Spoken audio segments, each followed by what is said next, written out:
Então, boa tarde a todos e todas. É uma alegria receber a professora Ângela Natel em nossa livraria, Livraria Vozes Curitiba. Hoje nós estaremos dando início ao curso do mês da Bíblia, que este ano tem por temática o livro de Josué, e ele vai acontecer em 3 módulos durante o mês de setembro. Então, farei uma apresentação breve do currículo da professora Ângela, escritora, professora, linguista, teóloga, pesquisadora e tradutora. Há mais de 20 anos envolvida no trabalho de produção de material e ensino tanto no Brasil quanto em Moçambique.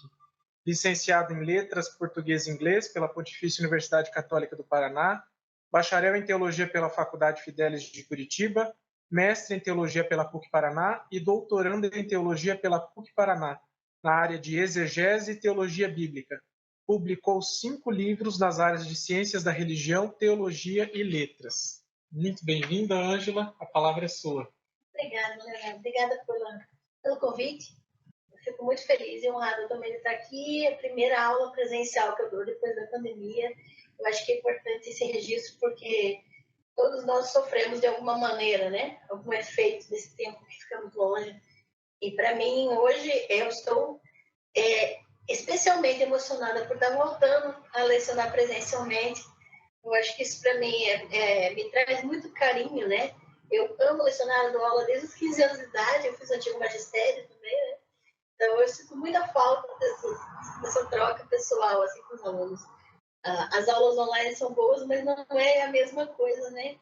Então eu agradeço de coração que vocês estão aqui, que até quem vai assistir depois, né, as gravações, que esse tempo seja um tempo de muita reflexão e algumas descobertas, porque o mês da Bíblia esse ano é sobre o livro de Josué, especificamente esse curso é Javé no meio do seu povo, e o nosso primeiro encontro é quem é o Javé no meio do seu povo. Nós vamos trabalhar os primeiros capítulos, né? Os primeiros capítulos de Josué, para tentar compreender quem é essa figura de Javé. E nos próximos encontros a gente vai ver especificamente como e em que momentos Javé anda com seu povo, e no último encontro, né, para que Javé anda com seu povo. E a gente vai resgatar um pouquinho quem é esse Javé que está nos textos do livro de Josué. Porque o que a gente muitas vezes lê, se nós fizermos uma lida superficial no texto de Josué, a gente pode achar que o texto está falando de um Javé que nós já temos projetado na nossa mente. Nós já temos, a gente já sabe quem ele é e já projeta para dentro do texto uma imagem pré-estabelecida de quem é esse Javé. Só que a gente vai resgatar um pouquinho quem é esse Javé que os escritores do texto tinham em mente quando colocaram ele ali, quando descreveram ele ali. E a gente vai descobrir, por exemplo, que é importante a gente ter noção antes de entrar no texto propriamente dito, que o texto de Josué não foi escrito por uma única mão, pela mão de uma única pessoa. E por mais que tenha esse entendimento de que esse texto seja a palavra de Deus ou algo semelhante, ou se use esse texto para os seus momentos devocionais, a gente precisa ter consciência que foram mãos humanas que colocaram o dedo ali. E que tinham o seu momento histórico, tinham o seu contexto, e que tinham na sua mente uma noção específica de Javé.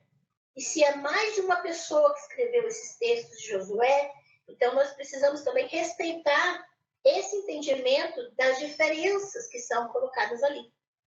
Então, só para nós termos uma ideia, até eu tenho uma boa notícia que, se não me engano, agora em outubro, vai sair um artigo meu que foi aceito para publicação na revista Pisces da PUC do Paraná, que vai falar sobre 2 Javés que existem na Bíblia. E são 2 tipos, 2 formas de compreender Javé. A forma mais antiga de se compreender Javé, que está no texto de Josué, é que ele era um Deus guerreiro, um Deus que defendia os camponeses, um Deus que estava ali para sobrevivência e para a luta pela vida dos camponeses. Então, os camponeses adoravam esse Javé porque sabiam que ele ia lutar por eles.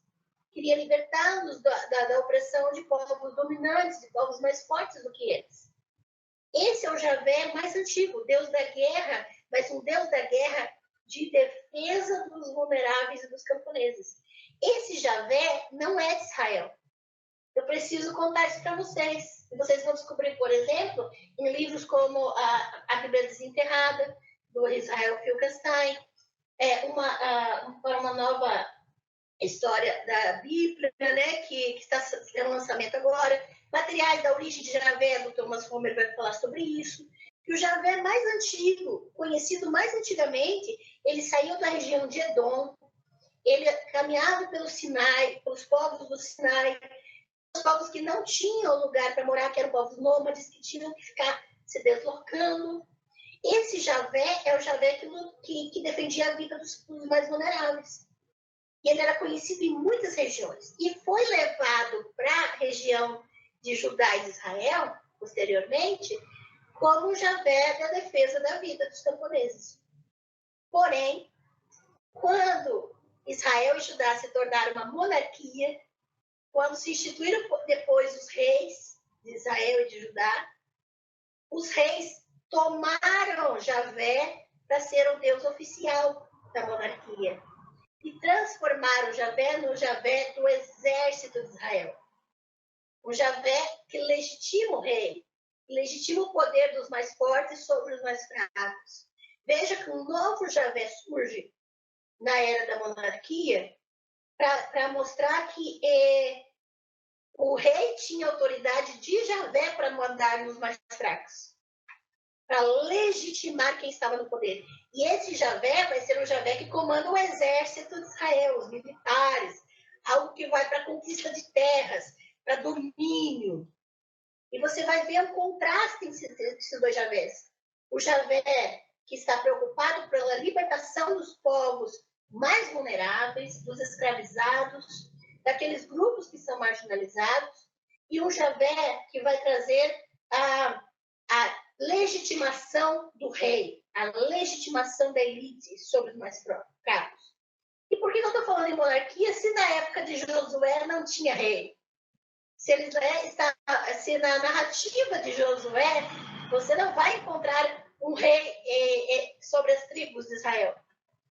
Simplesmente porque as mãos que escreveram esses textos foram mãos que estavam debaixo da crença no Javé do povo, mas também tinha mão posterior, já na época da monarquia, que quis colocar aqui, no texto de Josué, a cara desse Javé que defende os mais fortes. Então, você vai ter que perceber, tem que ter muito cuidado na leitura, e é isso que eu quero propor aqui para vocês, para a gente conhecer quem é o Javé que está no meio do povo. Porque o Javé que está no meio do povo não é aquele Javé que quer conquistar o diferente a todo custo. O Javé no meio do povo é aquele que quer libertar os vulneráveis de toda a escravidão. O Javé no meio do povo, segundo a narrativa, é aquele que defende a vida e o sustento dos mais fracos. E quando o Javé aparece ali dizendo mata todo mundo, você já sabe qual Javé está se falando. Que não é o Javé do povo. Quando ele diz, não, você mata todo mundo porque pode pegar aquela terra para você. Esse é o Javé do rei. O Javé que posteriormente foi colocado nesse texto para dizer que eles tinham direito a expandir os seus territórios na monarquia. Então é importante perceber essas mãos diferentes, colocando no texto sua fé no Deus que ele tinha na sua cabeça. E aí você vai ter que escolher o tempo todo no livro de Josué qual Javé você decide seguir. A qual Javé você quer estar próximo. A qual Javé você vai investir o seu tempo para estudar sobre ele, para entender como ele estava no meio do povo e como esse povo que servia esse Javé vivia. Porque a melhor coisa que nós temos hoje é entender a realidade dessas pessoas e por que é que havia essa diferença de crença. E nós precisamos entender hoje que nós escolhemos servir a divindade que mais atende aos nossos interesses e às nossas necessidades.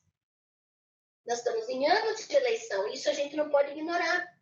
E todos os candidatos políticos estão usando o discurso religioso, sem exceção. E é muito fácil você perceber que isso pode confundir a maior parte das pessoas. Mas a qual Javé eles estão se referindo? E é importante que não é por dizer o nome de Deus ou por dizer o nome de Javé que se refere a alguém com caráter. É preciso analisar o que está sendo feito em nome desse Deus, para você distinguir e poder tomar as decisões a respeito disso. Tá? Então, é com esse desafio e essa contextualização, e por isso aqui a Livraria Vozes tem vários livros muitos lançamentos, inclusive o Thomas Homer e o Finkelstein lançaram um livro agora em 2022 sobre as origens da Torá. Obrigada, Daniel. Que é um livro que vai trazer as últimas perspectivas arqueológicas, históricas, a respeito da elaboração dos 5 primeiros livros da Bíblia. E é importantíssimo quando a gente fala de Josué, porque existem até pesquisadores que defendem que Josué devia fazer parte da Torá. Josué deveria sim fazer parte desse grupo dos primeiros livros da Bíblia, porque ele dá uma continuidade. Mas ele faz hoje parte, pelas pesquisas, daquilo que a gente chama de história deuteronomista, que é a narrativa da história a partir de escritores pós-exílicos. Mas é importante a gente localizar que existem, sim, escritos da época da monarquia aqui em Josué, possivelmente da época do rei Josias, que queria expandir os territórios políticos dele, e para isso precisava legitimar teologicamente, colocar o nome de Javé ali, dizendo que esse território foi prometido para nós. Javé disse que era para a gente conquistar. Então, porque todos os territórios que estão descritos no livro de Josué para serem conquistados eram os territórios que Josias queria acoplar ao seu reinado. E que na época de Josué não existiam. Existiam na época do rei Josias. Então, você vai identificar essa ambição de conquista de um rei, do rei Josias, aqui. Você vai poder identificar isso aqui no livro de Josué, quando aparece o Javé, que defende a elite, que defende a conquista, que defende a morte. Quando esse Javé defende a morte de alguém, você já sabe de que se trata. Porque essa é a questão, né? Do que é importante na defesa para identificar de qual Javé estamos falando. Beleza? Alguma dúvida? Vocês podem ficar à vontade para fazer perguntas, tá? A gente está aqui para conversar. Se tiver algum intervalo, você me avisa, tá bem? Por gentileza. Não tem problema que a gente continua depois. O capítulo 1 de Josué, nós vamos ver já no primeiro versículo, que vai começar assim, depois da morte de Moisés. E veja que isso vai conectar exatamente com o Deuteronômio. No final do Deuteronômio, você vai ter a descrição, Deuteronômio 34, né, da morte de Moisés. Então, por isso que os pesquisadores querem conectar Josué à Torá, porque é uma continuidade histórica dentro da linha histórica, né? E você vai ter, depois da morte de Moisés, servo de Javé, disse Javé a Josué. Veja que Javé, esse Javé que é logo de cara apresentado aqui, é aquele que Moisés servia. E aí, o que acontece? Você vai ter uma conexão automática com todas as narrativas de Moisés, já no início de Josué. E a gente precisa lembrar, por isso que eu falei desse aqui, da Torá, porque as narrativas de Moisés foram elaboradas e finalizadas no pós-exílio. Então, veja como ele já começa dando o tom de que tipo de linha vai ser defendido com mais tempo e mais texto aqui em Josué, que é essa linha pós-exílica. E lá no pós-exílio, só para lembrar, não havia mais rei. Depois do exílio, quem tomou o poder foram os sacerdotes, foi a elite sacerdotal. E é importantíssima a figura de Moisés, porque Moisés não é um rei. Então, você vai verificar que existem textos, inclusive aqui, pós-exílicos. que é o que a gente chama de deuteronomista, que está aqui. Esse texto pós-exílico, ele já vai conectar com Moisés para legitimar a autoridade que vai chegar em Josué. Só que Josué é uma figura muito interessante. Por quê? Não sei se vocês sabem. Sabe como é que era o nome do sacerdote que tomou o poder depois do exílio? Josué. O sacerdote Josué ele que tomou o poder, inclusive ele está descrito nas visões de Zacarias, que ele recebeu uma coroa. Ele que foi instituído de poder no pós-exílio, no lugar de um rei. E você vai começar a perceber que há uma narrativa aqui que vai tentar conectar a autoridade de um Josué com Moisés. Eu falo isso... Desculpa a propaganda, posso fazer, né? Eu falo isso no meu curso de Zacarias. O curso sobre o livro de Zacarias vai falar sobre esse contexto especificamente, que vai citar Josué. Inclusive, aqui, conectando esse Javé, ele vai, então, ser servido por Moisés, e agora ele que vai direcionar Josué nessa narrativa aqui. Então, muitos se identificam como servos de Javé, mas a grande questão é que Javé é esse? Porque você pode ser um servo de um Javé genocida. Nós vamos ver aqui. O Javé que vai mandar matar crianças e mulheres e uma cidade inteira. Ou você pode ser um servo de Javé que vai salvar uma família inteira de estrangeiros, como salvou Raabe. Nós vamos ver no capítulo 2 de Josué. Que não tinha nada a ver com o povo. Uma pessoa que é completamente fora do parâmetro de santidade do povo. Então, você vai ver Javés diferentes ali. Então, você pode dizer, eu sou servo de Deus, eu sou servo de Javé. Mas que Javé que você serve? E aí que nós vamos começar a perceber. No versículo 2, Josué 1:2, Javé vai falar, vai começar a explicar e a falar, meu servo Moisés está morto. Agora você e todo o povo se preparem para atravessar. Veja que esse Javé está agora orientando o povo. É muito importante que a gente perceba que aqui você já está identificando também um Javé que vai orientar o povo por um caminho que é desconhecido. E isso também faz parte de um relacionamento de um povo com sua divindade. Tá? A questão da orientação. E nesse caso, aqui especificamente, eles não estavam autorizados a fazer nada por conta própria. Eles precisavam seguir a ordem de Javé, a orientação de Javé. Mas é muito interessante também que isso implica em não fazer o que você quer, dizendo que foi Javé que mandou. E Josué também não podia fazer isso. Então, isso é muito comum. Eu fiz isso porque Deus mandou, Deus me disse fazer isso.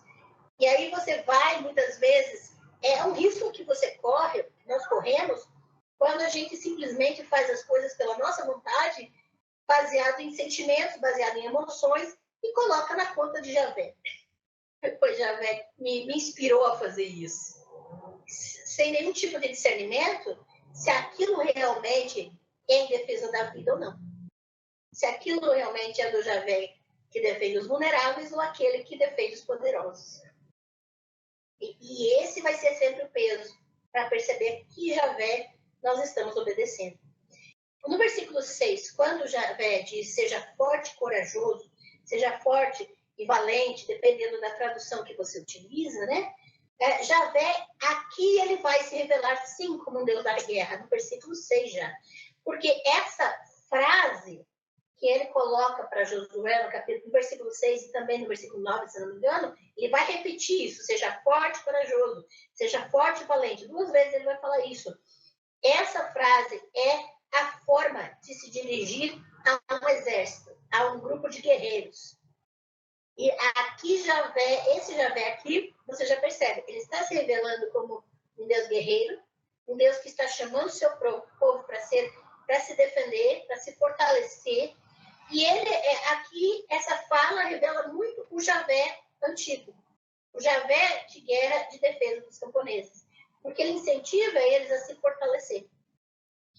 E se vocês quiserem, por exemplo, até, não sei, isso que você falou, Ângela, no começo, que Javé não veio de Israel, veio de Edom, isso está na Bíblia? Tá na Bíblia, só para curiosidade, né? Em Deuteronômio 33, 2, vai falar que ele veio de Seir, de Edom, da região lá da onde a mitologia de Esaú saiu, né? Juízes 5, 4 vai falar também, a mesma coisa. E Abacuque 3, 3 também vai falar, são 3 referências fundamentais que vão localizar Javé na região de Edom e do deserto do Sinai. Esse Javé guerreiro saiu de lá. E ele saiu para proteger o seu povo. Veja que no versículo 13, Javé vai se revelar como concedendo descanso para o povo dele. E veja que isso são elementos de vida. São elementos de preservação da vida.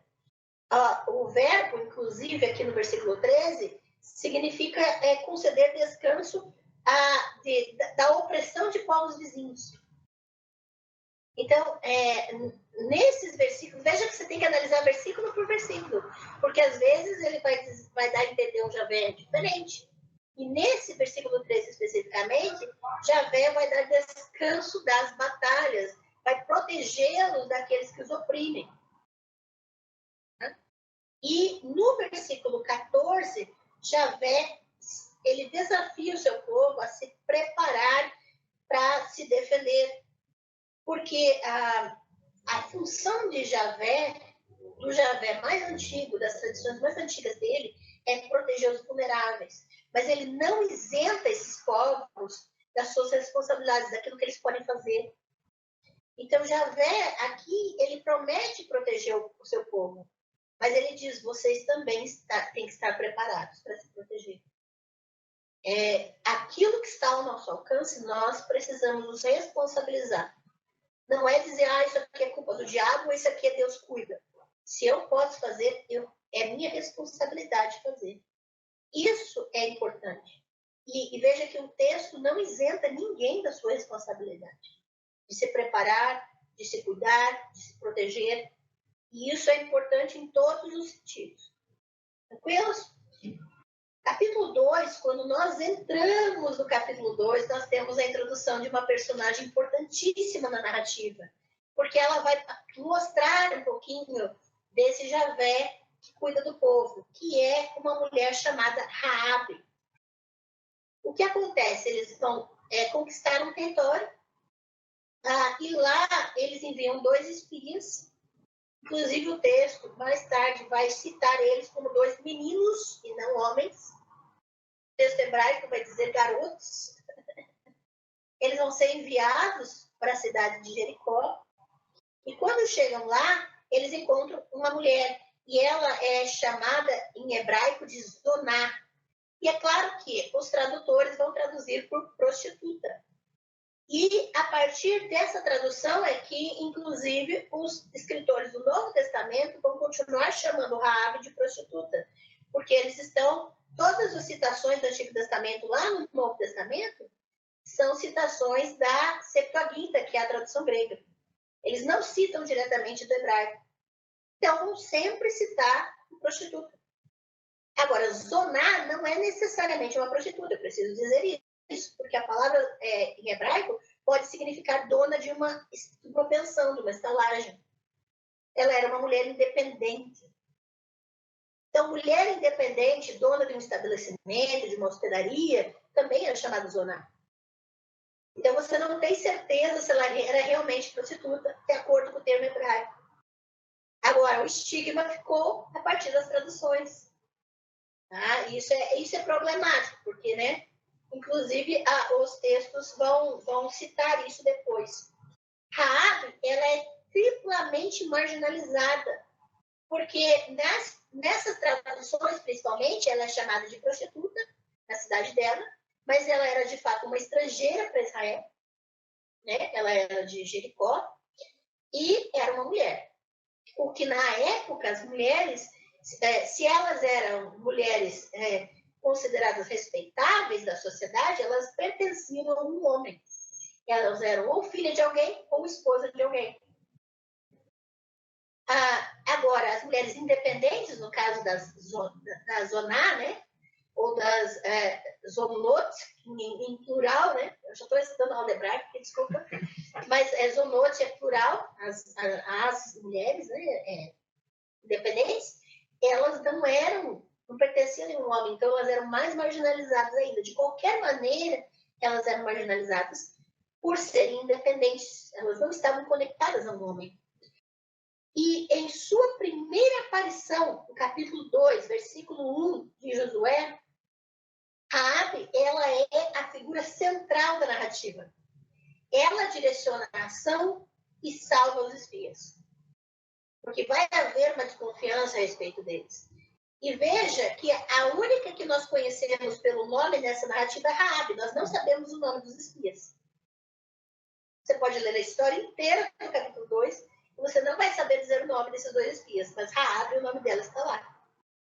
E tão é importante que o nome dela vai aparecer na genealogia de Jesus lá em Mateus 1.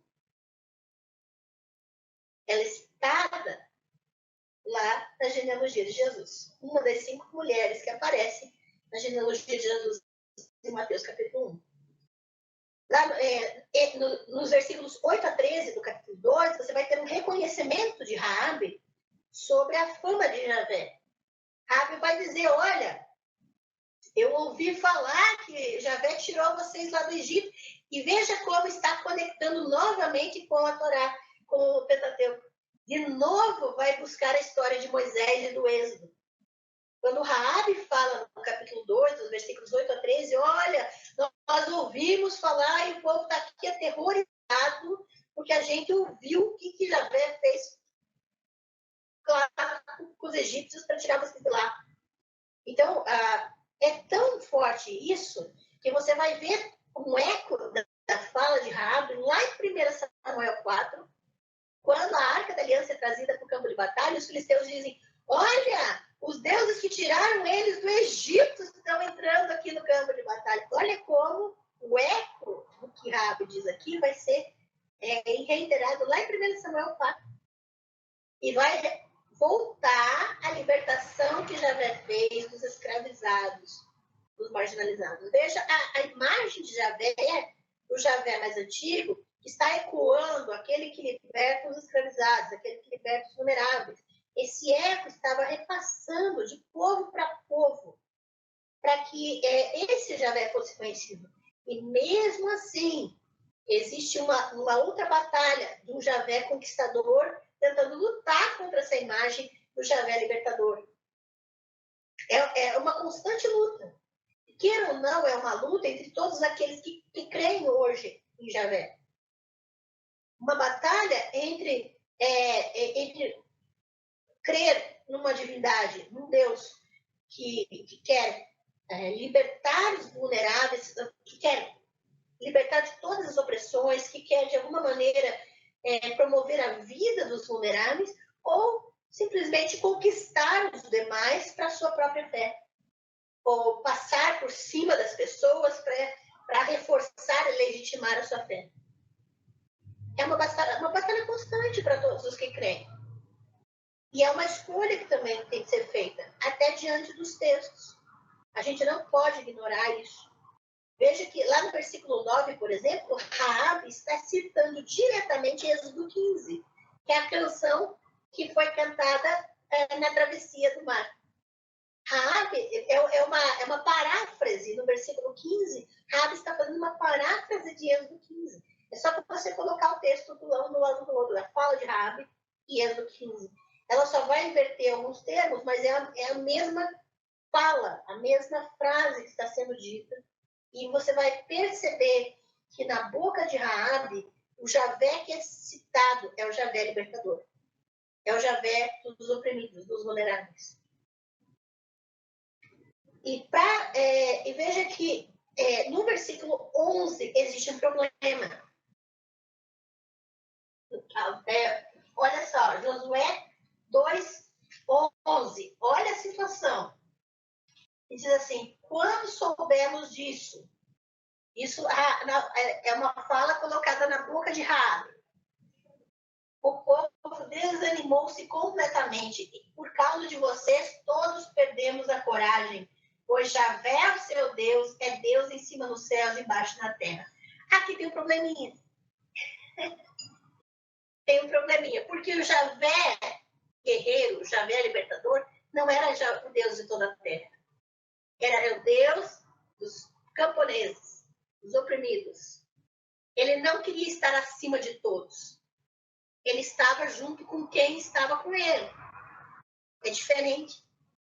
Ele era, na verdade, esse Javé mais antigo é o verdadeiro Deus conosco. Porque é o Javé que está no meio do povo. Só que como na boca de Raabe é colocado o texto de que Javé está acima de todos, esse é o Javé sacerdotal pós-exílico. É o Javé que parece com o grande Ciro, o imperador da Pérsia, que quer estar acima de todos. É o Javé que nasce no começo do judaísmo, que é um Deus que vai agora querer estar em toda parte, acima de todos, e se impor a todos. Mas o Javé do povo não se impõe. Ele não está acima, ele está junto. É diferente. Então, quando você vê esse texto, você reconhece o dedo pós-exílico de alguém que já cria no Javé maior, grandioso e que queria impor a sua fé a outros. Então, você tem que ler com muito cuidado o texto para perceber que até mesmo uma narrativa que mostra uma mulher completamente marginalizada, falando de um Deus que se impõe a todos, é uma incoerência. É uma deturpação, porque ela mesma é a prova viva de que o Javé do povo não se impõe. Que o Javé do povo olha além da nacionalidade, inclusive. Porque ela não era do povo. Ela era do grupo que deveria ser destruído. Ela era de Jericó.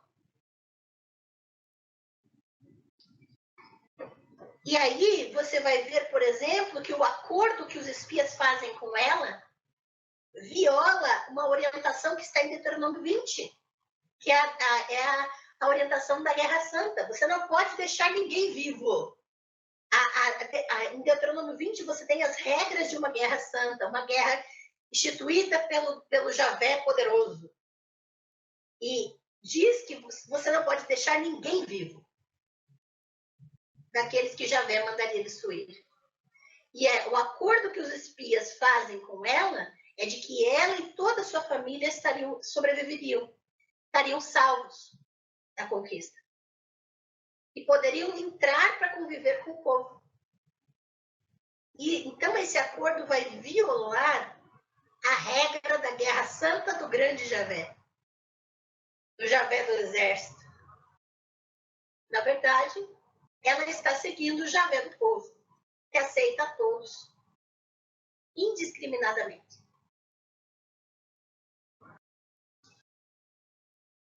E aí, você vai perceber lá no versículo 24, que quando os espias voltam para junto com o de Josué e vão dar o relatório deles, do que eles viram na cidade de Jericó, com quem que eles conversaram, vocês só comparem, depois tem uma lida, de que todo o relatório dos espias é baseado inteiramente nas palavras de Raabe. Ou seja, ela foi a fonte principal das informações. Tudo que eles dizem foi a partir dela. E vocês vão perceber que mesmo ela não estando presente na cena do versículo 24, as palavras são dela. As informações são dela. Ela continua ecoando na história, na narrativa. Mesmo sendo uma pessoa completamente marginalizada e, pelo contexto, uma pessoa a quem não deveria ser ouvida, quem não deveria ser dado crédito. Inclusive, para o judaísmo depois do pós-exílio, uma mulher não poderia ser testemunha no tribunal. Até na época de Jesus isso acontecia.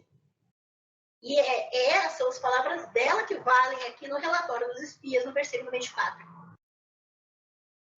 A história de Raabe, ela está menos conectada em como as coisas acontecem e mais conectada a por que elas acontecem. a aparição dela aqui na narrativa e também lá em Mateus capítulo 1 vai prestar um testemunho de uma quebra da tradição, um testemunho de algo fora da regra sacerdotal, fora da tradição religiosa. A presença de Raabe é um furo na religião oficial. Ela não deveria estar ali. Ela era impura. Todas as regras de pureza e impureza de Levítico que são criadas no pós-exílio vão contra ela, contra a pessoa dela, contra quem ela é, contra o que ela faz. Tudo. Ela não deveria estar ali. Mas na lista da identidade de Jesus, porque o RG da época era a genealogia das pessoas, no RG de Jesus está o nome de Raabe. E isso é importante se mencionar. E é tão importante que Raabe é mencionada na lista de heróis bíblicos em Hebreus 11. Se você ler lá os grandes heróis da fé de Hebreus 11, Raabe está lá. Os espias não estão lá. Josué nunca foi mencionado lá. Raabe, ela vai ser louvada pela sua hospitalidade, um valor importantíssimo na antiguidade. E ela é a única mulher citada pelo nome e elogiada por sua fé, como parte da grande nuvem de testemunhas de Hebreus, capítulo 11. Ela se tornou um exemplo da mesma forma que Moisés. Hebreus 11, 25, vocês podem olhar depois. Na carta de Tiago, não acaba aí, gente. Na carta de Tiago, Raabe é citada por ser um exemplo de hospitalidade que deveria ser praticada por todos os crentes. Tiago 2, 25 fala isso. E você vai perceber que, de forma muito intrigante, os escritores desses textos continuam mantendo a palavra prostituta junto do nome dela. E mesmo assim ela está nessas listas. Mesmo assim o nome dela se mantém citado. Mesmo com esse probleminha de tradução, né? E ninguém justifica arrependimento. Olha, apesar de ser prostituta, ela fez isso. Não. A prostituta Raabe fez isso. É assim a citação. Não há problema em ela ser prostituta. Não há nada de arrependimento ou de exceção em ela ser prostituta. Esse não é o ponto. E aí você vai perceber o Javé do povo sendo revelado através de todo o testemunho dessa mulher, que não vai ficar restrito ao livro de Josué. Pode contar os nomes todos que são citados em Josué. O dela vai se repetir no resto da Bíblia, até o final. Os demais são bem restritos às citações.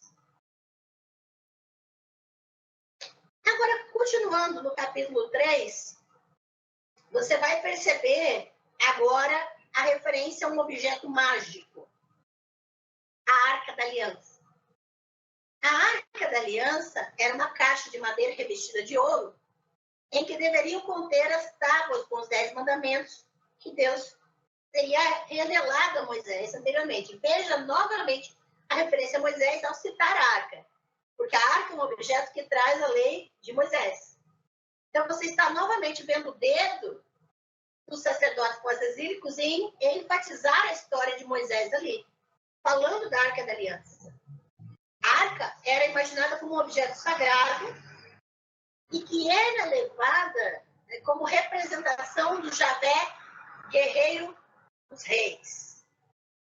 A Arca da Aliança era aquilo que representava a presença do Javé conquistador. Tanto é real isso, que lá em Samuel, lá em 1 Samuel, né, os primeiros capítulos, você vai ver os israelitas levando a Arca da Aliança para no meio do campo de batalha. Como eu falei no capítulo 4, os filisteus dizendo, olha, eles estão gritando porque a Arca está chegando no campo, porque Javé tirou eles. Então, os filisteus dizem que é o Javé do povo que libertou, mas os israelitas estão levando a Arca porque estão servindo ao Javé, guerreiro do rei. matar os outros, que quer destruir o diferente, os estrangeiros. Então percebam que, no caso da batalha, os filisteus estavam olhando para o Javé em favor da vida. E os israelitas estavam olhando para o Javé conquistador e que queria matar.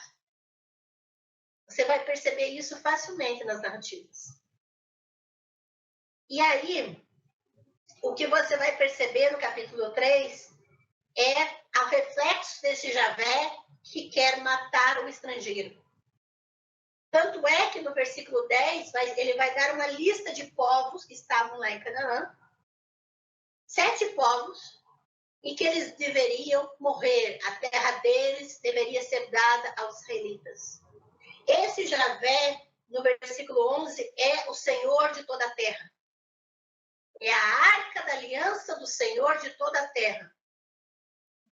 É o Javé da elite, é o Javé imperial, é o Javé conquistador, que quer chegar num lugar, e aí é muito fácil, a gente chega num lugar, traz Bíblia, traz símbolos, traz ícones, traz muitas representações que nos representam esse Deus que nós servimos, e através dessas representações anulamos o diferente, anula-se quem crê diferente. E aí, ai de quem falar mal do meu Deus. Aí eu viro bicho, aí eu viro pior que o Javé guerreiro, o Javé conquistador. E aí eu represento muito bem esse Javé imperial, que era a favor das elites, que queria destruir os marginalizados. Porque eu me torno, assim como o Salmo 115 fala, eu me torno aquilo que eu adoro. Lembra? O Salmo 115 fala sobre as imagens, as estátuas. Vocês se tornarão como eles, todos os que os adoram. Nós nos tornamos aquilo que nós adoramos. E se adoramos um Javé que não admite competição, que não admite um outro Deus concorrendo com ele, não admite alguém crer diferente do que crer nele, esse é o Javé intolerante, o Javé do rei, o Javé imperial, que quer a exclusão de tudo que é diferente dele. E quem adora esse Javé se torna como ele, tão intolerante quanto, tão genocida quanto. E aí nós precisamos começar a decidir se é esse Javé do capítulo 3, o Javé imperial, que a gente quer servir. Esse Javé que chega no lugar e diz, esse lugar é meu, eu que mando. Quem não gosta, que se retire. Porque esse é o espírito aqui desse Javé do capítulo 3. Esses povos vão tudo ter que sair da casa deles. Inúmeros povos que viviam lá e que agora seriam expulsos porque um Javé narcisista decidiu mandar todos eles embora, né? E aí, no capítulo 4, nós entramos numa espécie de orientação para uma liturgia. Porque o povo era orientado por exemplo, Josué 4:6, que eles deveriam agora começar a ensinar os seus filhos. A ensinar quando ele perguntasse pela manhã, né, a dizer o que aconteceu, o que Javé estava orientando eles. E esse texto, que começa o capítulo 4, é muito semelhante a Êxodo 12, a Êxodo 13, a Deuteronômio 6, em que eles deveriam falar ao levantar, ao deitar com os filhos, a inculcar isso. E é interessante em nossos tempos falarmos sobre isso, porque se fala muito de doutrinação. E a grande questão é que doutrinação existe em todos os lados, em todas as crenças. Todo aquele que crê e pensa que aquilo é o melhor para si, vai tentar inculcar isso nos seus filhos. Vai tentar passar isso para as próximas gerações. A grande questão e problemática é dizer que só o outro doutrina. Porque todos doutrinam. Não é só o outro, não é só o diferente que doutrina. Todos doutrinam naquilo que acham e consideram bom e importante para si. Isso é algo natural do ser humano, passar o que se considera melhor para as suas próximas gerações. Então, o problema não é a doutrinação em si. O problema é achar que não se faz doutrinação, é só o outro que faz. E aí, nós precisamos entender que isso é algo natural. Então, se pode dizer, se o outro não pode doutrinar, eu também não posso. E a grande questão é essa. Porque tanto quem serve o Javé pela vida, quanto o Javé pela morte, é que vão doutrinar as próximas gerações. Então, estamos retomando, pessoal, depois de um intervalinho. Esse é o encontro número 1 do curso do mês da Bíblia 2022, livro de Josué. E o tema do primeiro encontro de hoje está sendo quem é esse Javé que caminha no meio do seu povo. Por favor, Angela. Obrigada. Obrigada também pelas conversas no intervalo. Acho que é importante a gente refletir sobre o que a gente está falando, né? E só quero retomar o conceito principal que até no intervalo a gente estava conversando, que é importante lembrar a diferença desses Javés, para não se confundir. O Javé mais antigo é aquele a favor da vida, que ele é um Deus guerreiro, mas é um Deus guerreiro da luta armada em favor dos camponeses, dos vulneráveis. Ele não tem problema em conviver com outras divindades. Os camponeses adoravam outras divindades, não tinha problema nenhum. Esse Javé não tinha problema. Você vai perceber em alguns textos isso. Os textos mais antigos não há rivalidade entre divindades. Quem quiser entender melhor pode fazer meu curso do Panteão Verídico e Mitologia. A grande questão é que quando o povo se coloca debaixo de uma monarquia que pede um rei, essa figura de autoridade precisa estabelecer um exército para proteger o seu território. E o estabelecimento de um exército faz com que o Deus guerreiro se torne o Deus do exército. O Javé é assimilado pela monarquia como um Deus do culto oficial, um Deus do exército do povo. E aí, esse Javé vai ter os desejos e ideologias do rei. O rei vai ser legitimado por esse Javé.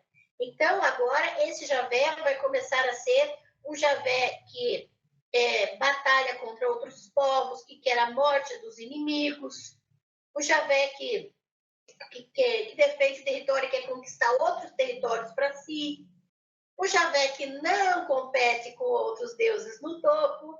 Ele pode ter deuses abaixo dele, mas junto com ele não. E aí, posteriormente, no pós-exílio, você vai ter esse Javé guerreiro, esse Javé do exército, vai tornar Javé dos exércitos. A primeira vez que essa expressão Javé dos exércitos aparece na Bíblia é no livro de Jeremias. E é no período quase exílico.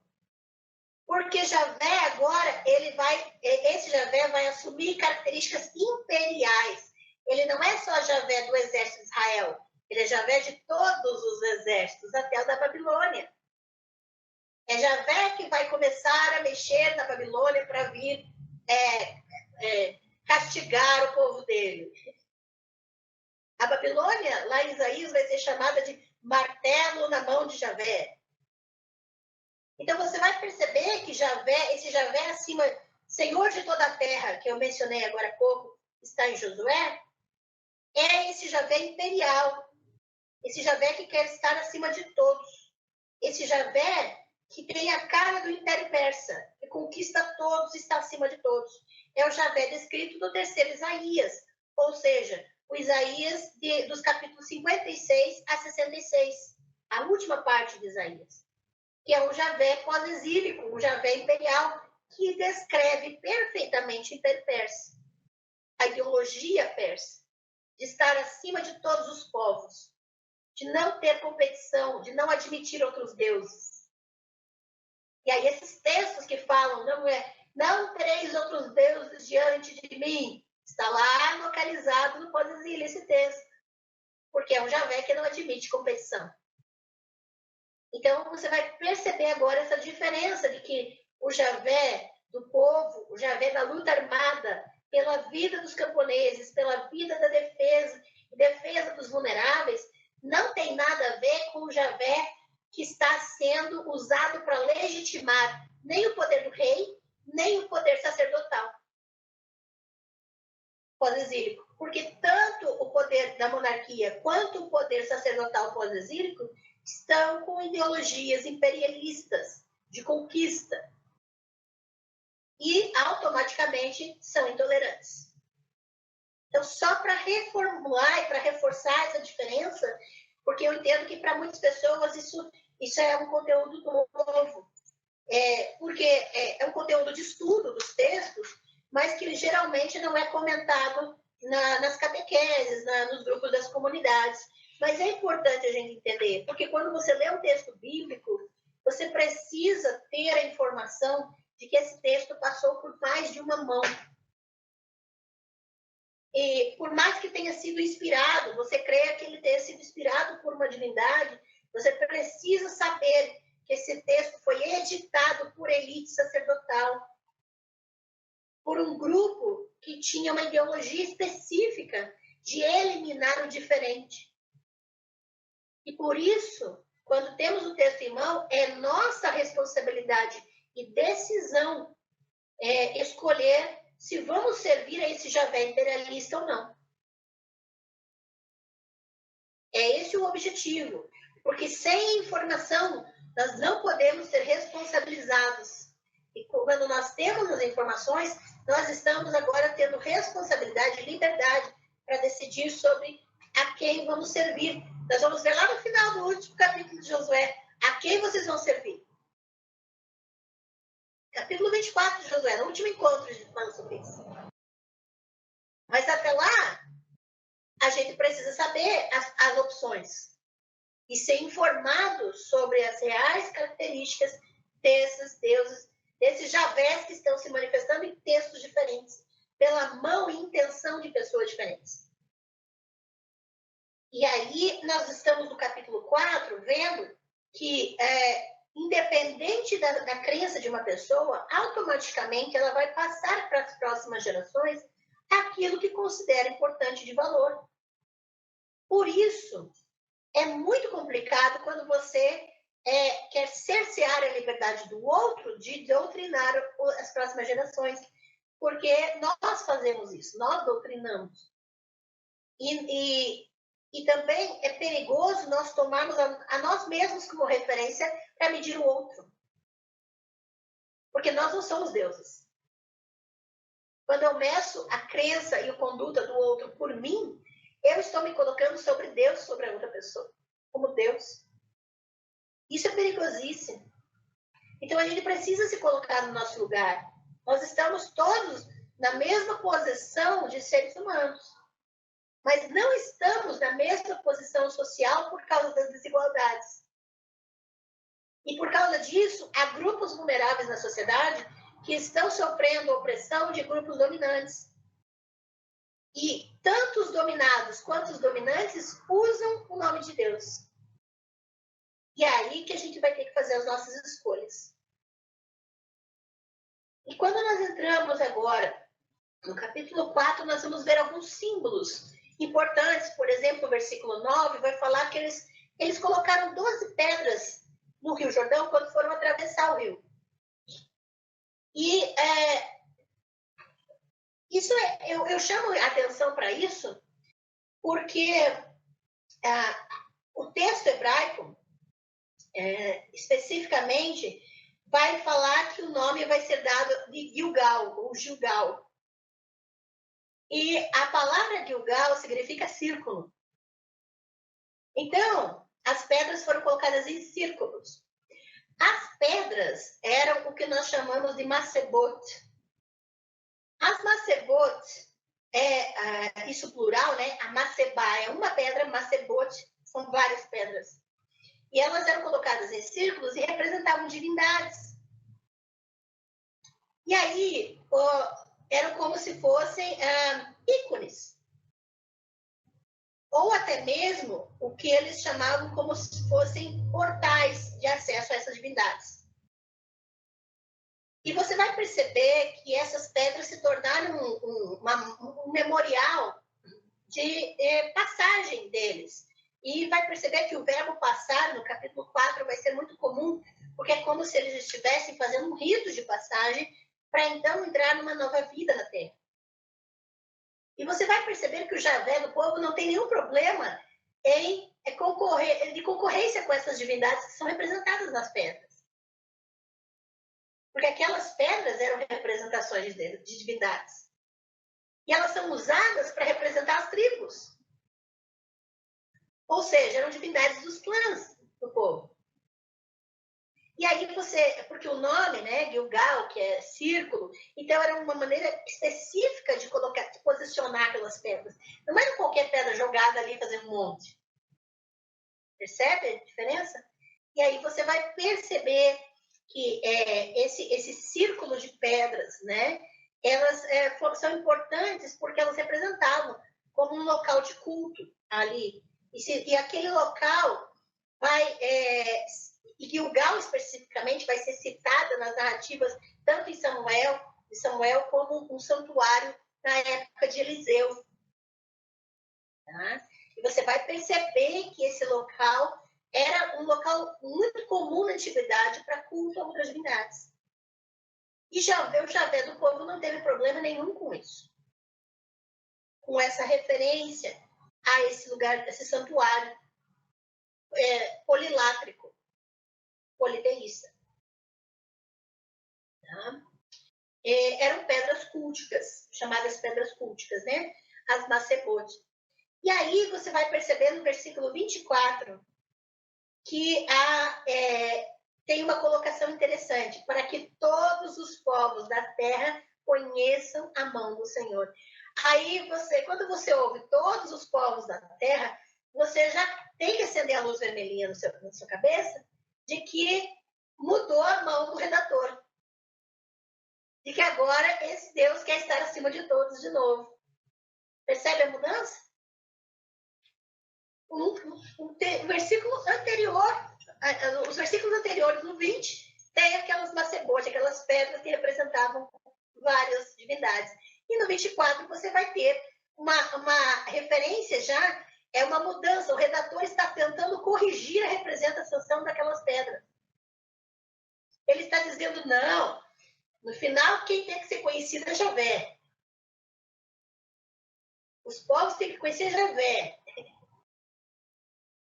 Isso é muito semelhante, por exemplo, a quando você lê lá nas 10 pragas, em Êxodo, a partir do capítulo 6, né, capítulo 8, quando você tem as pragas lançadas sobre o Egito, é muito semelhante porque tem um momento em que o narrador diz assim, não, Javé diz assim, Javé do texto diz assim, eu vou endurecer o coração de Faraó, e vou lançar os meus milagres, vou lançar a minha mão com grandes milagres, para que todos saibam quem eu sou. E você vai ver algo semelhante sendo colocado nessas narrativas aqui em Josué, porque é como se tudo aquilo que está sendo feito de libertação dos escravizados, de libertação dos vulneráveis, agora virou um instrumento de um Deus narcisista que só quer ser conhecido. Quer ser adorado por todos. É muito diferente. É como se virasse a chave para uma outra divindade. Porque aqui no 24, no 4:24, ele está trazendo um texto semelhante à da narrativa da função das pragas daquele Javé que quer ser conhecido por todos. Sim. A gente pode dizer que o Javé é narcisista, e utiliza-se do faraó, inclusive, para isso. É o mesmo que no Novo Testamento utiliza-se. Ótima questão. Eu vou falar um pouco mais alto para a questão da gravação, né? Mas olha só essa comparação. Foi muito boa a comparação. A narrativa vai se utilizar da figura de Faraó, vai vilanizar Faraó. Faraó é tudo que tem de ruim. Você vai ver, ele é o vilão da história, é o bandido. Então, aí Javé vai ser o mocinho, Moisés vai ser o mocinho. E aí tudo de ruim vai ser colocado na conta de Faraó. Né? Faraó que é ruim, aconteceu isso porque Faraó endureceu o coração. E a colocação explicação aqui é, veja que no Novo Testamento, a problemática da morte, da execução de Jesus é colocada sobre Judas. Judas vira o vilão. Então, não, você não pode vilanizar o Império Romano, porque o Império Romano posteriormente se torna cristão. Você não pode dizer que a culpa é do Império Romano. E você não pode pôr a culpa nos judeus, por várias questões, históricas inclusive. Então você vai escolher uma figura que representa os judeus, mas que não dá muito na cara. E que se chama, inclusive, Judas. Judeu. E aí você canaliza e vilaniza uma figura. E é o que está acontecendo ali é um instrumento narrativo. Ele está conduzindo a narração para causar um estereótipo. Tanto é que é um estereótipo que no Antigo Testamento, quando você fala de povos estrangeiros, eles são sempre os pagãos. O conceito de paganismo nasceu no cristianismo, nasceu na história da igreja. E você vai, até nas notas de rodapé do Antigo Testamento, das Bíblias que nós temos hoje, eles vão dizer pagãos. Mas esse termo só começou a ser usado no contexto da história da igreja cristã. Não existia na antiguidade esse termo pagão. E aí você vai perceber que é um estereótipo. Pagão é tudo que não é cristão. Mas esse termo está no Antigo Testamento nas notas. Não existia cristianismo no Antigo Testamento. Percebe como o estereótipo agora vai se impor sobre o diferente, sobre o estrangeiro? Tanto é que lá em Esdras, Neemias, as mulheres estrangeiras vão ser mandadas embora. Vão haver divórcios forçados na época de Esdras, a mando de Esdras, porque as mulheres são estrangeiras. O estrangeiro vira vilão, vira pagão. O estrangeiro não adora deuses, o estrangeiro agora adora ídolos. Porque a palavra ídolo é pejorativa. Então, quando você diz ídolo, você não está descrevendo uma situação, você está condenando o outro. Ídolo não diz respeito ao outro, diz respeito a você condenar o outro. Então, veja que é a mesma questão. Você vai escolher vilões, como o caso de Faraó, como o caso dos estrangeiros aqui em Josué. Os povos estrangeiros vão ser os vilões. Tudo que diz respeito ao outro, ao diferente, é vilão. Deve morrer. E uma coisa semelhante acontece com Judas. Tanto que, na narrativa, não poderia haver outro fim para Judas além de uma morte trágica. Porque ele é escolhido como vilão da narrativa. Então, tem que ser trágico a morte dele. Tem que ser terrível. Seja ela qual for. Tá? E isso, a gente precisa começar a perceber isso. Por quê? Para começar a pensar naquilo que a gente repete dos textos. Como nós utilizamos esses textos. Porque se nós não lermos com atenção, nós vamos repetir atrocidades. Vamos criar outros tipos de violências, além dos que já estão ali. E uma coisa que eu tenho aprendido com o meu orientador, eu preciso registrar isso, é que a gente não pode passar pano para as violências que estão nos textos bíblicos. Tentar justificar, não era isso. Não, vamos pensar, palavra de Deus. Você pode ter a fé que você tiver, mas você não pode fechar os olhos para as violências que estão ali no texto. E isso é importante. Tá? Então, uma ótima comparação, tá? Em relação a olhar daquilo que é o vilão, que se apresenta como mal na narrativa. Porque quando você vilaniza algo, você quer a morte daquilo. E aí você vai perceber em Josué que ele vai começar a criar em você ranço do estrangeiro. Ranço dos povos de Canaã. Os cananeus são os problemas.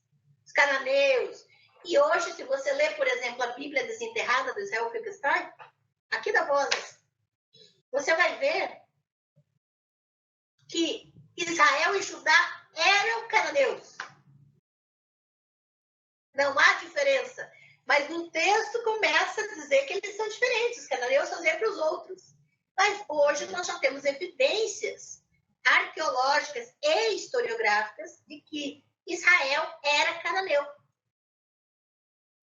Então, você percebe que há uma condução da narrativa para que a gente comece a querer a morte do vilão da história. E aí a gente já está sendo conduzido, para não dizer manipulado, a querer, a servir a esse Javé imperial. Esse Javé que defende a elite, que defende as estruturas de poder.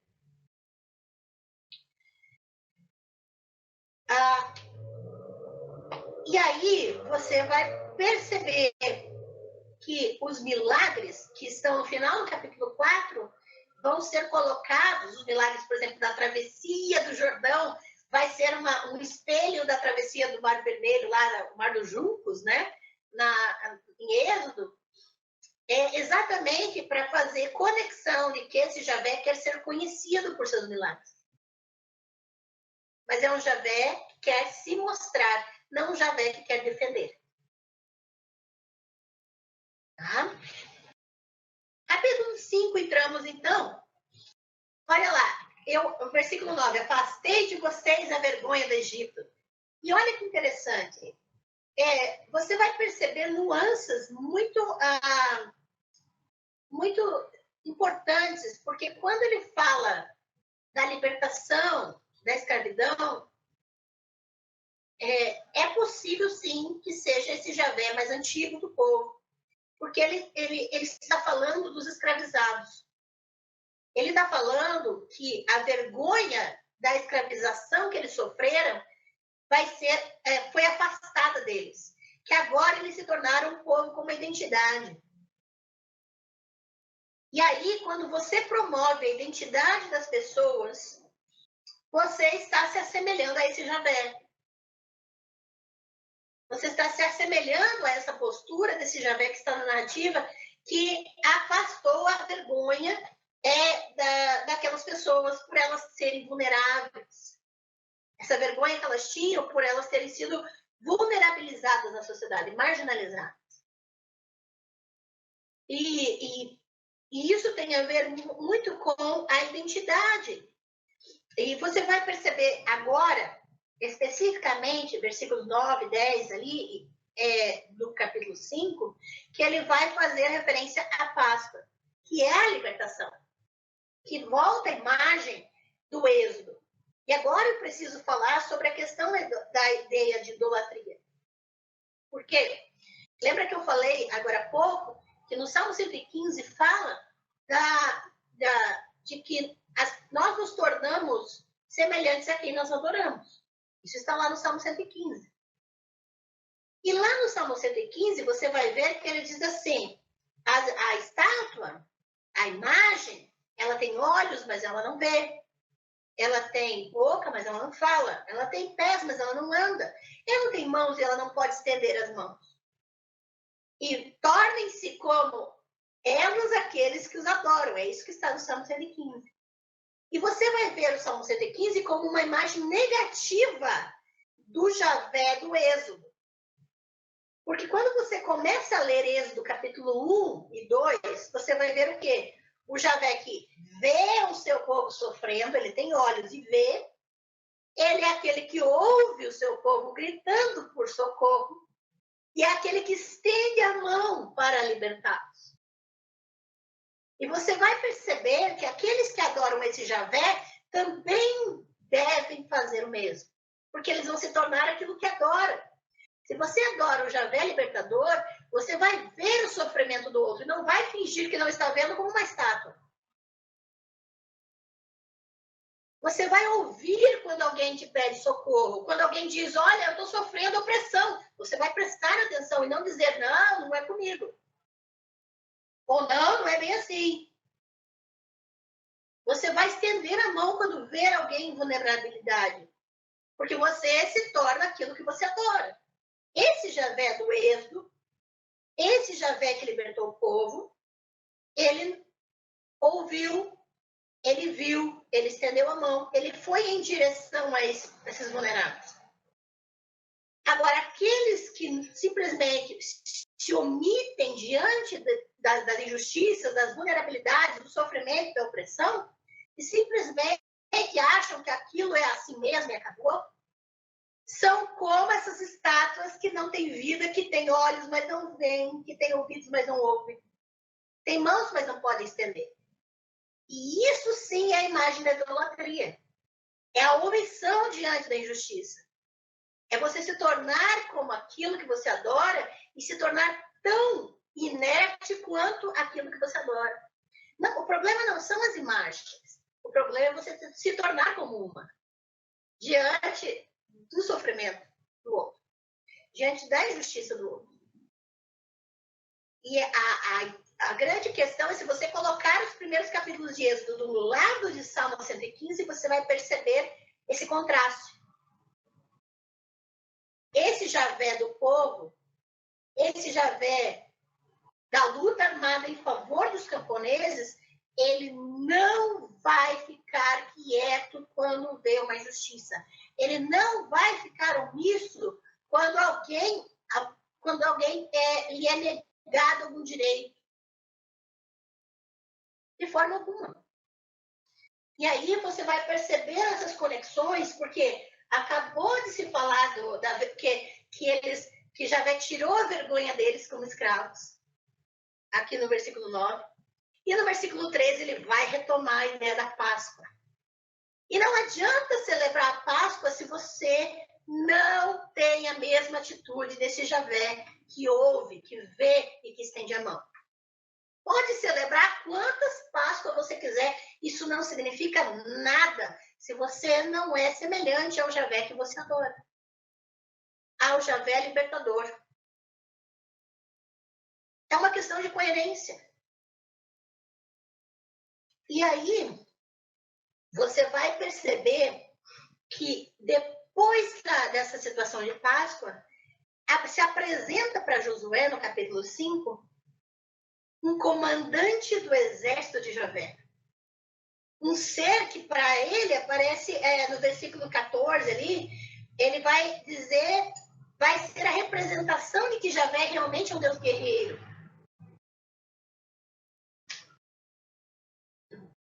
E ali, ele é referido como o Senhor dos exércitos. Veja que Javé, ele vai ser conhecido como o Senhor dos exércitos, não somente do exército de Israel. Tá? E aí você vai ter a ideia do Javé acima de tudo. E é importante que no 15, veja o eco de Moisés. Lembra que quando Moisés viu a sarça ardente, tira as sandálias dos teus pés, porque aqui é lugar santo. Olha no versículo 15. A mesma coisa foi dita a Josué. Está novamente puxando a narrativa de Moisés. Porque o lugar sagrado, aquilo que você atribui o sagrado, aonde você se encontra com a sua divindade.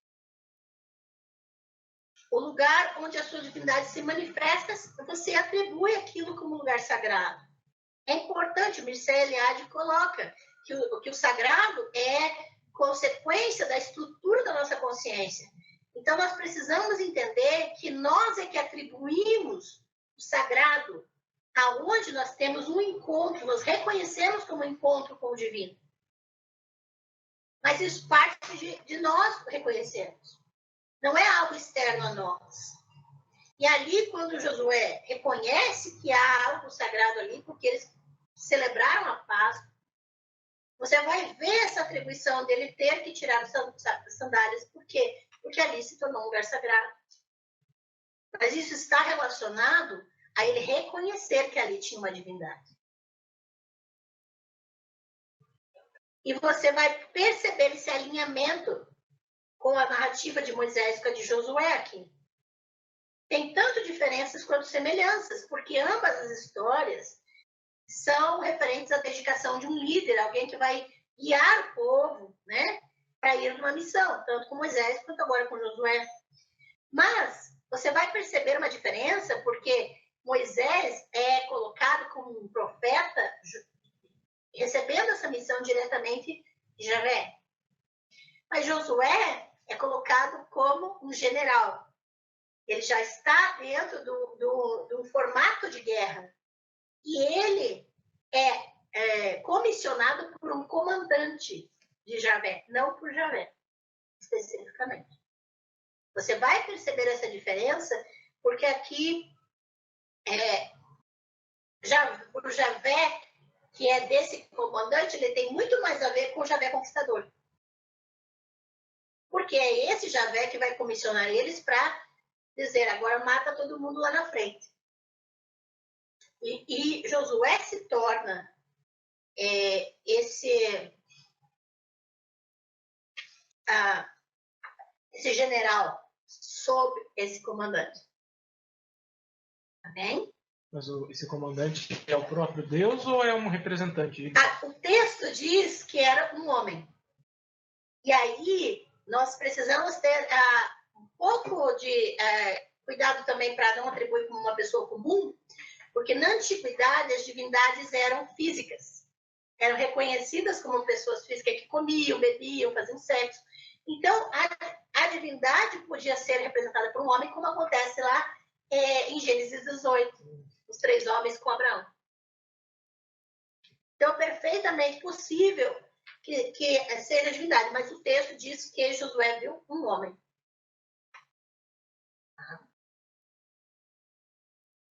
E aí, nós temos o famoso capítulo 6. O famoso capítulo 6 é a entrada, a comissão de destruir a cidade de Jericó. E no versículo 17 vai dizer que eles têm que considerar aquela cidade toda como Herem. A palavra hebraica é Herem, semelhante à palavra árabe, Haram. É a mesma raiz. Porque no hebraico e no árabe a diferença é como o português e o espanhol. Muito semelhante.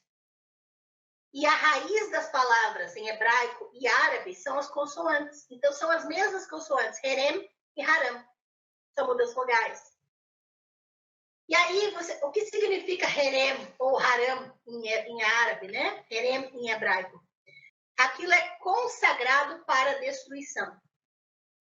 É algo consagrado, mas é para destruição por quê? Porque aquilo pertence somente à divindade. Então, tem que ser destruído porque ninguém mais pode tocar naquilo. Então, por exemplo, vira um tabu social. No árabe, por exemplo, quem assistiu o Clone, né? A novela O Clone já ficou, né? Pegou alguns estereótipos ali, mas tem muito comum eles falarem, isso é haram, isso você não pode tocar. Então, dá a entender que é algo proibido. Mas a ideia do haram, né, o sentido do termo, é que aquilo é consagrado para ser destruído ou só a divindade pode tocar. Então, é algo proibido para pessoas, para seres humanos. E é como se toda a cidade fosse consagrada para a divindade, para Elohim, são as divindades, e você tem que destruir tudo, inclusive crianças, mulheres, toda a população, e queimar tudo que tem lá dentro. Eles não podiam ficar com nada, nenhuma coisa, nenhuma roupa, nada do que estava lá dentro. Isso era uma lei da Guerra Santa, né? Porque aquilo pertencia à divindade vencedora da guerra. E isso é terrível, porque esse é o Javé do exército. Esse é o Javé conquistador. É o Javé que diz que você pode passar por cima da identidade do outro para que ele ganhe algo. E essa é a terrível questão que é colocada no livro de Josué. A promulgação do Herem está em consonância, por exemplo, com a ideologia deuteronomista, a ideologia pós-exílica, de que eles deveriam conquistar em nome de Javé, que toda a terra deveria se submeter a Javé. E a grande lei é que, para o deuteronomista, para quem estava redigindo essa narrativa, é uma forma brutal de expressar que havia uma separação absoluta entre quem pertencia a Javé e quem não pertencia. Mas é algo extremamente violento, uma separação, inclusive, que historicamente nunca ocorreu. E que a gente tem evidências disso. Porque você vai saber que o monoteísmo realmente só foi instituído perto do ano 200 antes da Era Comum. Quando o judaísmo nasceu. E mesmo assim, eles nunca foram donos da terra.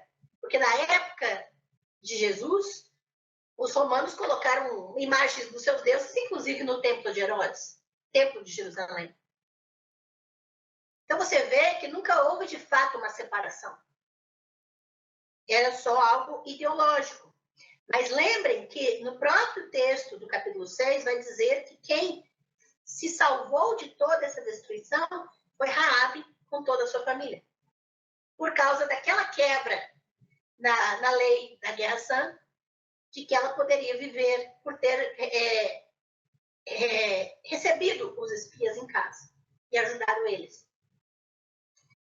Então você vai ver uma contradição, inclusive, porque o texto diz que ela morava sobre o muro, porque os muros eram grandes e havia casas em cima dos muros, mas o texto também vai dizer que todo o muro caiu.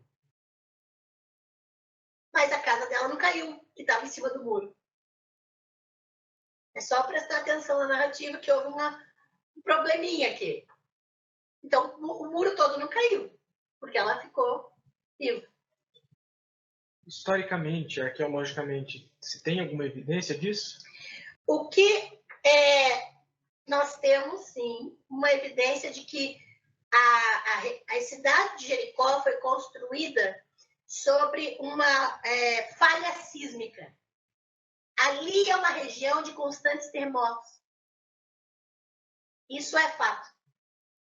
Então, de tempos em tempos, tem terremotos ali, porque é bem uma rachadura nas placas tectônicas embaixo.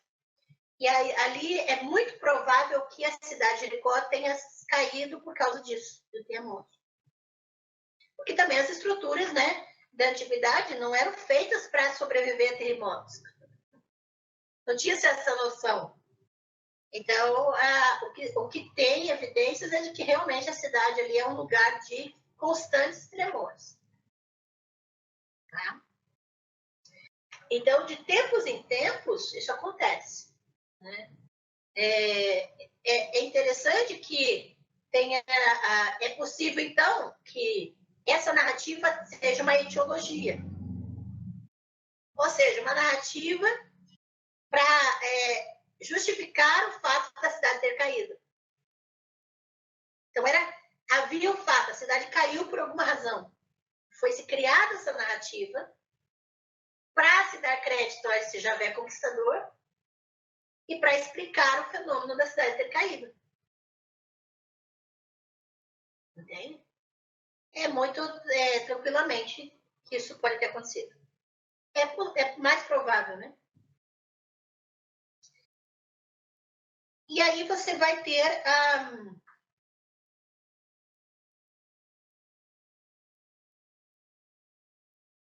no versículo 25 do capítulo 6, mostra que Raabe, os descendentes dela, estavam ali até hoje, né? Até os dias de hoje. Que dias de hoje são esses? É o dia do narrador, a época do narrador.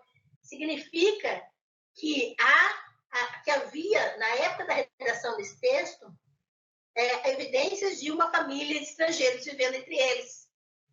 Porém, você vai é tipo uma nota etiológica para explicar como é que esses que eram reconhecidamente estrangeiros estavam ali no meio. Você vai justificar com uma narrativa dessa Raabe de uma mulher que fez algo a favor do povo, reconhecendo Javé como Deus. Agora, eu quero dar ênfase no versículo 26. Eu quero fechar, né, o nosso final de encontro hoje com o versículo 26, que poucas pessoas se atentam. Porque no versículo 26 tem uma maldição que foi lançada: maldito seja aquele que reconstruir os muros dessa cidade. E por que essa maldição é importante? Porque lá em 1 Reis 16:34, alguém reconstruiu os muros de Jericó. 1 Reis 16:34, vamos lá? Eu quero dar uma ênfase, porque há algo muito interessante que pode ser pontuado a partir disso. 1 Reis, capítulo 16, versículo 34.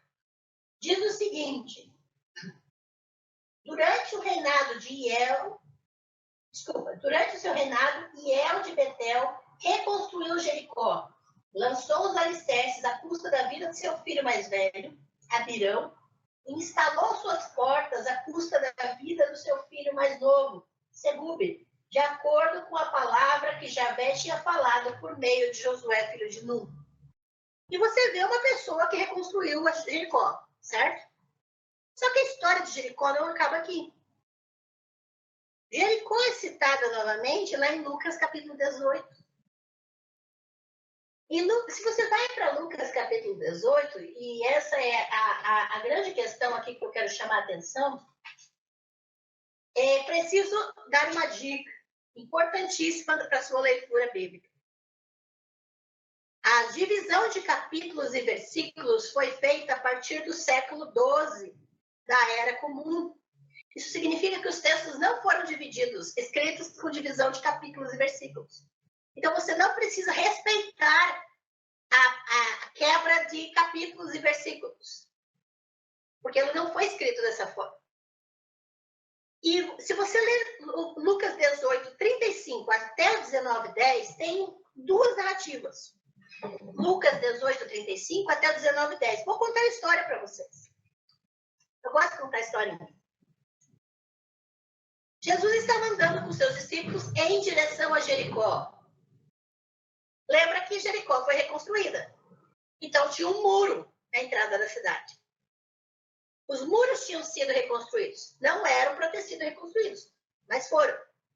Os muros de uma cidade foram criados para fazerem divisão entre aqueles que pertencem à cidade e aqueles que não pertencem à cidade.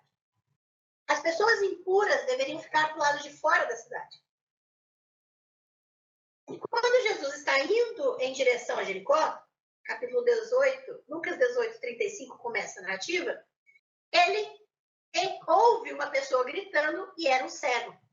E a gente verifica em outro evangelho sinótico que esse cego era Bartimeu, se chamava Bartimeu. Ele estava ali do lado de fora da cidade, do lado de fora daquele muro, porque era impuro, porque era marginalizado. Todos os marginalizados, doentes, impuros, ficavam do lado de fora. E Jesus para atender aquele cego. Apesar dos discípulos dele ficarem dizendo, não dê ouvidos, ele só está incomodando, fica quieto aí. É muito interessante isso, né? Que aqueles que estão junto com Jesus não colaboram com os marginalizados, né? Querem afastá-los. Aí, o que acontece? Jesus atende, ele para e atende Bartimeu e cura ele.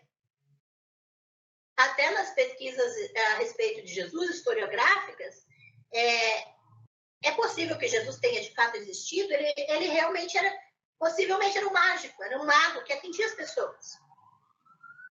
Havia muitos na época dele com essas habilidades. O que acontece que ele passa pelo muro e entra na cidade. E aí começa o capítulo 19. Jesus, aquele muro não deveria existir, certo? Houve uma maldição para aquele que construiu aquele muro. E Jesus entra na cidade e encontra as pessoas que fazem parte da sociedade, que são aceitas pela sociedade. E lá ele encontra um outro homem chamado Zaqueu, que é o começo do capítulo 19. Só que Zaqueu também quer ver Jesus, também quer encontrar Jesus. E da mesma maneira, você vai ver que quando Jesus para debaixo da árvore em que Zaqueu está, porque era baixinho, e ele diz, eu vou ficar na sua casa hoje, Zaqueu. Você vai ver as pessoas dizendo a mesma coisa, que estavam em volta de Jesus. Vai comer na casa de um pecador. Você vai ver a mesma atitude dos discípulos fora do muro, recriminando quem Jesus vai atender. Só que a grande questão é que Jesus vai na casa de Zaqueu e atende Zaqueu e perdoa Zaqueu. O que isso tem a ver com o muro de Jericó? Tudo. Por quê? Aquele muro, historicamente, sociologicamente, separava classes de pessoas. Você vai perceber no livro de Reis que os leprosos também ficavam do lado de fora da cidade, nos muros da cidade. As classes marginalizadas ficavam do lado de fora. E as classes aceitas socialmente ficavam do lado de dentro. E você vê que esse muro não devia estar ali porque Jesus ignorou ele completamente. Jesus ignorou o muro. Ele atendeu quem estava de fora e atendeu quem estava de dentro. Jesus não se importou com aquela separação social. Ele curou quem estava fora e salvou quem estava dentro, perdoou quem estava dentro. Independente do tipo de questão, ele também não fez nenhum tipo de classificação de problema ali. Ele atendeu independentemente, indiscriminadamente. E você percebe que aquele muro não era apenas uma questão física, era uma questão política, era uma questão social. E você vai perceber que essa narrativa contraria Josué, porque não destrói quem está dentro para ficar com quem está fora. Como o caso de Josué. E também não reconstrói o muro para separar e para manter o distanciamento entre as pessoas. Ele ignora o muro e atende a todos. E aí você percebe que nós precisamos olhar o texto de Josué com muito mais atenção e entender que as questões históricas, as questões da ciência, das pesquisas, elas não anulam em nada aquilo que precisa ser compreendido. Nós é que decidimos ignorar as questões, porque muitas vezes preferimos ser como as estátuas e nos omitir em relação às injustiças e problemas sociais que estão em volta de nós. E essas informações são exatamente para nos trazer a responsabilidade de começar a decidir a quem nós queremos servir. O Javé, quem é o Javé que está no meio do seu povo, não é o Javé que tem o intuito de destruir ninguém. O Javé que quer destruir alguém não é esse Javé que está no meio do povo. Segundo a narrativa bíblica, o Javé adorado pelo povo não compra nenhum tipo de competição. E ele se recusa a defender os poderosos. E aí a gente precisa escolher a quem vamos seguir. Beleza? Beleza. Comentários, perguntas? Tranquilos? Bom, nossos próximos encontros, a gente vai continuar caminhando pelos capítulos e percebendo as nuances, né? Então, como e quando Javé está no meio do seu povo, é o próximo encontro, dia 17, né? Todos são convidados também a trazer mais pessoas, convide seus amigos. E dia 24 nós vamos ver, então, para que serve tudo isso? Para que Javé está no meio do povo? Se ele não quer competição, não quer conquistar ninguém, não quer matar ninguém, o que ele quer? É isso que a gente vai ver no final. Combinado? Boas leituras, bons estudos para vocês. Obrigado. Obrigada.